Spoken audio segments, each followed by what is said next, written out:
बानी दौड़वा घाटे पर चलिए राजा जी। लेके आइल बानी दौड़वा घाटे पर चलिए राजा जी। दौड़ा के कारण नाला जानिए राजा जी। दौड़ा के कारण नाला जानिए राजा जी। लेके आइल बानी दौड़वा घाटे पर चलिए राजा जी।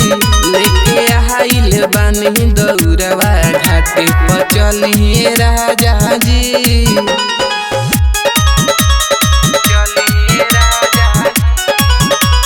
माँ जगदम्बा रिकॉर्डिंग स्टूडियो माधोपुर।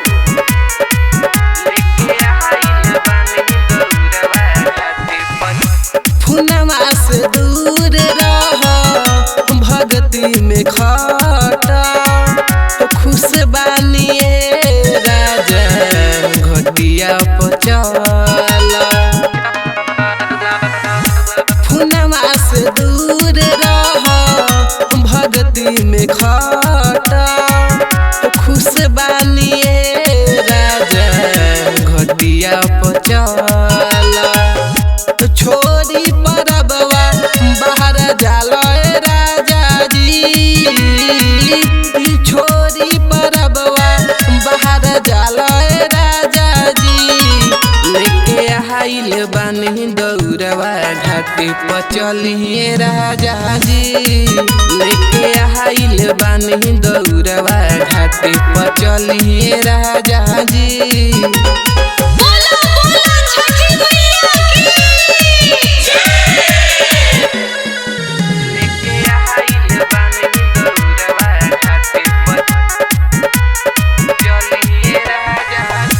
भोर भिनुसार सोबे अरख देला छठ के दीवाना बारे रोबिन कहेला। भोर भिनुसार सोबे अरख देला छठ के दीवाना बारे रोबिन कहेला। सूजी तो सूर्या साथ चलाए राजा जी। संतोष तिवारी साथ चलाए राजा जी। लेके आइल बानी दौड़वा घाटे पर चलिए राजा जी। लेके आइल बानी दौड़वा घाटे पर चलिए राजा जी। दौड़ा के कारण नाला जानिए राजा जी। दौड़ा के कारण नाला जानिए राजा जी। लेके आइल बानी दौड़वा घाटे पर चलिए राजा जी।